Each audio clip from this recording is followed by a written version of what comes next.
नमस्कार, स्वागत है आप सभी का। मैं हूं हिमांशु और आप देख रहे हैं हलचल इंडिया। बेबाक खबर तेज असर। आइए नजर डालते हैं आज की खबरों पर। सहारनपुर जनपद में कोचिंग के लिए घर से निकला छात्र स्कूल की ही छात्रा के घर पर बेहोश अवस्था में मिला, जिसकी उपचार के दौरान मौत हो गई, तो वहीं छात्रा की हालत भी गंभीर बताई जा रही है। सहारनपुर में नगर कोतवाली क्षेत्र के राधा विहार कॉलोनी से ट्यूशन पढ़ने गए 12वीं के छात्र का शव मोरगंज बाजार में एक लड़की के घर के पास पड़ा मिला। परिजन ऑनर किलिंग का आरोप लगा रहे हैं। वहीं पुलिस के मुताबिक लड़की की हालत भी नाजुक बताई जा रही है। वहीं छात्र के शव को पोस्टमार्टम के लिए भेजा गया है। राधा विहार कॉलोनी निवासी 17 वर्षीय उज्जवल शर्मा 12वीं कक्षा का छात्र था। उसके चाचा अर्जुन शर्मा के मुताबिक उज्जवल बृहस्पतिवार को दोपहर में ट्यूशन पढ़ने के लिए गया था और शाम 4:30 बजे तक वापस आने को कहा था। जब देर शाम तक वह वापस नहीं आया तो उन्होंने उसकी खोजबीन शुरू की। उसके दोस्तों को भी फोन मिलाया। उज्जवल का फोन भी कभी स्विच ऑफ मिलता था तो कभी घंटी जा रही थी, मगर फोन रिसीव नहीं हुआ। दोस्तों ने बताया कि उज्जवल मोरगंज बाजार में एक लड़की के घर हो सकता है। रात करीब 9 बजे परिवार के लोग उज्जवल के दोस्तों को लेकर जब बाजार मोरगंज में लड़की के घर पहुंचे तो परिजनों के मुताबिक घर के बाहर खड़े लड़के के भाई ने उन्हें जानकारी दी कि उज्जवल बेहोशी की हालत में पड़ा है और उसके कपड़े भी फटे हुए हैं। परिजन तत्काल उसे वहां से उठाकर जिला अस्पताल ले गए, जहां चिकित्सकों ने बताया कि उज्जवल की मौत हो चुकी है। परिजनों ने तत्काल पुलिस को मामले की सूचना दी। उसके चाचा अर्जुन शर्मा का आरोप है कि उसके भतीजे उज्जवल शर्मा को टॉर्चर करके मारा गया है। परिजनों का यह भी आरोप है कि जब वह उज्जवल का फोन मिलाते रहे तो ना फोन उठा और ना ही लड़की के परिजनों को फोन मिलाने पर उधर से कोई जवाब मिला। अर्जुन शर्मा का आरोप है कि उज्जवल को निर्मम तरीके से हत्या की गई है। परिजनों ने पुलिस से न्याय की मांग की है। मेरा भतीजा था उज्जवल शर्मा, 17 साल इसकी उम्र थी। कल घर से ट्यूशन के कह के निकला है और 4:30 तक वापस आएगा। 4:30 बजे तक ये वापस नहीं आया। हमने बहुत फ़ोन मिला, इसने फ़ोन नहीं उठाया। जब भी फ़ोन जाता था कभी स्विच ऑफ आ रहा, कभी बेल जा रही है। उसके बाद इसके दोस्तों को फ़ोन मिला। इसके दोस्तों ने बोला अंकल हमें पता है कहाँ रात 8:30-9 बजे। वो हमें ले गए। कोई लड़की वंशिका गर्ग नाम से है, मोरगंज में रहने वाली है वो। अब उसके घर गए, उसका घर ढूंढते रहे। उसने फ़ोन उसकी माँ कभी उठा रही कभी नहीं उठा पा रही वो। और उसने उसका लड़का बाहर खड़ा, वो बोलता है भैया आपका लड़का बेहोश है, कपड़े फटे हुए हैं। मुझे लगा कोई एक्सीडेंट हुआ होगा, चोट लगी हो, गली में गिर गया होगा, किसी ने असरा दे दिया। वहाँ जाके देखा बच्चे के नीचे से पैंट ये फटी हुई, इतनी नीचे से पैंट फटी हुई, पेट शर्ट ऊपर करी हुई। हमने बॉडी का हाथ लगा, बिल्कुल बॉडी ठंडी बर्फ़ की तरह सीधी स्ट्रेट। हमने कुछ नहीं सोचा, वहाँ से बच्चे को उठा के अस्पताल ले आए सीधा। जैसे पहुँचे डॉक्टर साहब ने बड़ा प्रयास किया, कह रहे भैया तो बहुत समय पहले पूरा हो गया। मैंने कहा डॉक्टर साहब कहीं और दिखा दो, जहाँ भी उम्मीद है मेडिग्राम या बाहर ले जाएंगे। तारावती नहीं लेंगे। तारावती में भी यही बात बोली। क्या लगता है आपको कि क्या कुछ रहा होगा? ये एक बात बताओ, बच्चा जब ये कह रहे बेहोश है, वो उनके घर पे पड़ा, कपड़े फट रहे उसके नीचे से, क्या वो इतने फ़ोन उठाने के बाद उसके पास फ़ोन है, उसका फ़ोन उठा के कह सकते हैं आपका बच्चा पड़ा? सड़क पे कोई एक्सीडेंट से पड़ जाएगा, लेकिन लोग उठा के कहेंगे आपका बच्चा पड़ा है, या फ़ोन उठा के किसी को बोलेंगे उसके पहले नंबर पे। हम 4:30 बजे से फ़ोन कर रहे, 9 बजे तक उन्होंने फ़ोन उठाया। उसके दोस्त इतने फ़ोन कर रहे उस लड़की की मम्मी को, उसने कोई फ़ोन नहीं उठाया। मोरगंज शहर के बीच में थाने के सामने पिछले वाले गेट के, वहाँ से हम लेके आ रहे हैं। क्या आस पड़ोस के लोगों ने भी देखा किस स्थिति में क्या रहा हो। लड़के से कोई मामला चल रहा था क्या?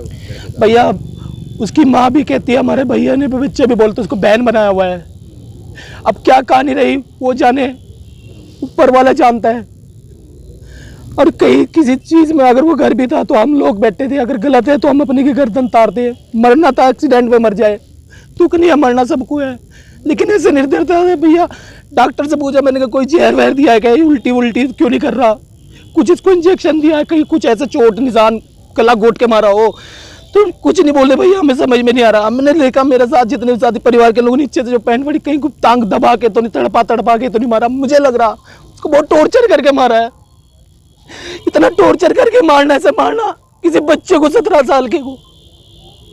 सिटी कोतवाली में हम कोतवाल सीओ साहब से मिले, उन्होंने भी आश्वासन दिया हमें कार्रवाई, किसी को जेल पंसी नहीं चढ़ाना, हमें अपना न्याय चाहिए। पूल किसी बच्चे से क्या पति पूरा ही माँ बाप से अच्छा हमें बुलाए, हम मार दे, अपने आप को काट के थाली में दे देंगे उन्हें, लेकिन वो बच्चे को मार रहे इस तरह तड़पा के, पूरी बॉडी पे निशानी, बच्चा किस तरह मरा होगा। मरने वाले के निशान बॉडी पे दोगे, एक बार में मार दो, टॉर्चर करके मारना कैसा मारना होता है ये मैंने पहली बार अपनी लाइफ में देख लिया। अब हमने फिल्मों में तो देखा था, लेकिन सच में ऐसा यहाँ सहारनपुर में पहली बार। ये प्रकरण एक कोतवाली नगर थाना क्षेत्र में आया है। ये प्रकरण मोरगंज जो एरिया है वहाँ का है। वहाँ पर कल उज्जवल शर्मा इनके पेरेंट्स के द्वारा बताया गया कल रात में कोतवाली नगर थाने में आकर कि जो उनका बेटा है उज्जवल शर्मा वो एक घर में अनकॉन्शियस स्टेट में मिला है।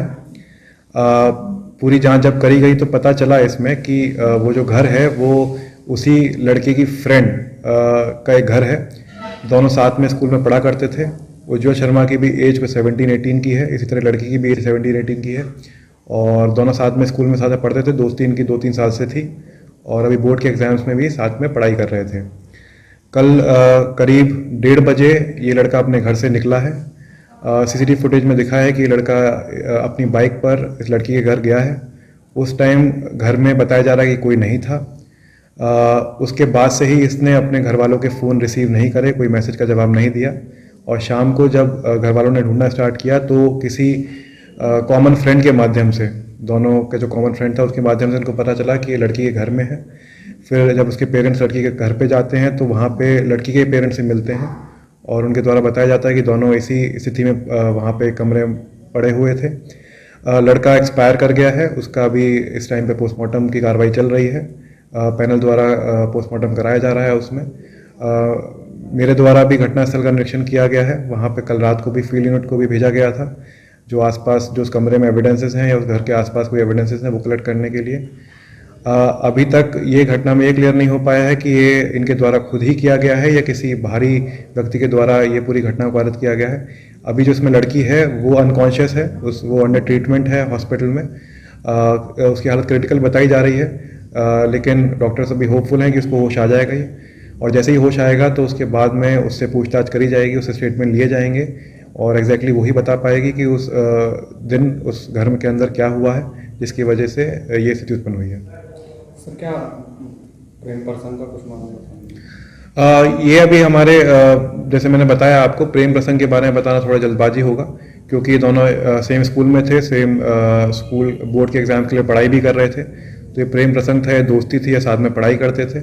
अभी तक यही समझ आया कि दोनों साथ में पढ़ाई करते थे। दोनों की जब व्हाट्सएप चैट देखी गई हैं तो पढ़ाई से ही संबंधित हैं और किस स्थिति में ये सब हुआ है ये इसकी भी जाँच चल रही है।